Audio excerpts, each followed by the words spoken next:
அனைவருக்கும் எனது மாலை வணக்கங்கள் உரித்தாகுக. நான் பிஜேபி பத்மினி நரசிம்மன், டி நகர் தொகுதியிலிருந்து பேசிக்கொண்டிருக்கிறேன். மக்களே, தேர்தலுக்கு பிறகு நாடாளுமன்றத்தில் பதவியேற்பு விழாவை கொண்டாடினார்கள். இங்கிருந்து சென்ற டிஎம்கே எம்பிகள் எல்லோரும் அங்கு போய் உதயநிதி வாழ்க வாழ்க என்று கூக்குரலிட்டு வந்துவிருக்கிறார்கள். அவர்கள் அக்கறையாக வேலை செய்வது போல் தெரியவில்லை. சின்னவரின் புகழ்பாடி அந்த டிஎம்கேவிலே பயணம் செய்ய வேண்டும் என்று எதிர்பார்க்கிறார்கள். ஓசிச்சோறு போலவே தான். அங்கு கேன்டீன் இருக்கிறது அல்லவா, அதில் போய் பஜ்ஜி போண்டா இதெல்லாம் சாப்பிட்டு கொண்டு வம்பெடுத்து கொண்டு இருப்பார்கள் அவர்கள். இதுதான் அவர்களது செயல்பாடு. மற்றபடி நல்ல செயல்பாடுகள் எல்லாம் அவர்களிடத்தில் இல்லை. அங்கு இருக்கும் சபாநாயகர் திரு ஓம் பிர்லாவும் இங்கு இருக்கும் சபாநாயகர் அப்பாவும் கம்பேர் செய்தால் அப்பாவு ஒரு மொள்ளமாரித்தனமான முடிவெடுப்பவர். ஓம் பிர்லா நமக்கு கிடைத்த வரப்பிரசாதம். செங்கோலை நீக்கு என்று எதிர்க்கட்சிகள் சொல்லும்போது ஓம் பிர்லா அதை நான் நீக்க மாட்டேன் என்று சொல்லிவிட்டார். அது நல்லது தானே. செங்கோல் இருந்து நாடாளுமன்றம் நடப்பது தான் நமக்கு பெருமை. காலம் காலமாக செங்கோல் இருந்ததால்தான் நமக்கு, தமிழ்நாட்டிற்கு, இந்தியாவிற்கு எல்லாம் பெயர் கிடைத்தது. இப்பொழுது அதை மீட்டு கொண்டு வந்து மோடி அங்கு வைத்திருப்பது பாராட்டுக்கள் உரியது. அப்புறம் இவர்களெல்லாம் எலெக்ஷன் முடிஞ்ச உடனே மக்களுக்கு இறங்கி போய் சேவை செய்வார்கள் என்று பார்த்தால் உதயநிதியின் புகழை பாடிக்கொண்டிருப்பதிலே காலம் கடத்துகிறார்கள். அவர்கள் சொந்தக்காரர்களுக்கு பதவிகளை கொடுக்கிறார்கள்.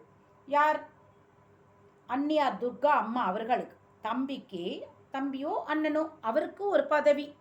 இப்படி அவர்கள் குடும்பத்திற்கே பதவி அள்ளி அள்ளி கொடுத்து கொண்டிருக்கிறார்கள். இது எங்கு போய் முடியுமோ தெரியவில்லை. இந்தியாவை பகவான் தான் காப்பாற்ற வேண்டும் என்பது போல மோடி வந்திருக்கிறார் நமக்காக. இப்போ மோடி இல்லைன்னா நமக்கு ஒன்றுமே இல்லைன்ற மாதிரி தான் இருக்கிறது. இப்பொழுது பாருங்களேன், நீட்டில் குழப்பம் அது இது என்று மக்களை சாகடித்து கொண்டிருக்கிறார்கள். திருட்டு பசங்கள். யாரு? காங்கிரஸை சேர்ந்தவர்கள்.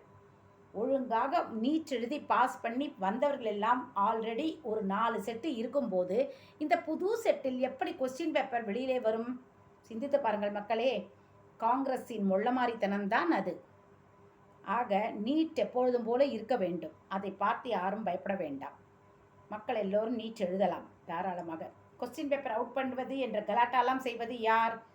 எதிர்கட்சியான காங்கிரஸ் தான்.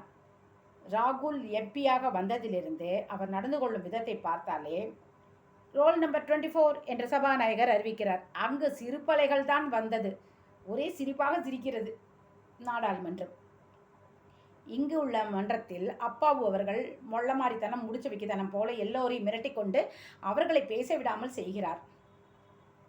மக்களே, கள்ளச்சாராயத்திற்கு இன்னும் நமக்கு விடை தெரியவில்லை. யார்தான் அதனை ஏற்பாடு செய்தார்கள் என்பது.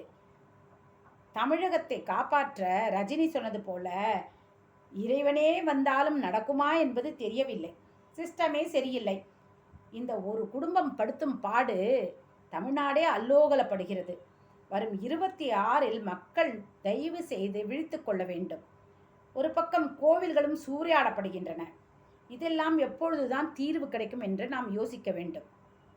கோவில்களை மீட்டெடுக்க வேண்டும். இந்து தர்மத்தை காப்பாற்ற வேண்டும். அதில் ஒருத்தர் சந்துரு வேறு இப்பொழுது அறிக்கை கொடுத்திருக்கிறார். முன்னாள் நீதிபதியாம். கையறை கட்டாதே, விபூதியை வைக்காதே, குங்கும பொட்டை வைக்காதே. இவர் யார் நமக்கு சொல்வதற்கு? குழந்தைகள் எல்லாம் நல்லபடியாக நாம் வளர்க்க வேண்டும் என்றால் விபூதியை பட்டை பட்டையாக தீட்ட வேண்டும். குங்குமத்தை நெற்றி நிறைய வைக்க வேண்டும்.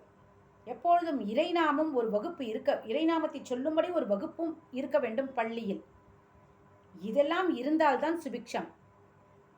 பார்க்கலாம் எப்படி போகிறது நாடு என்று.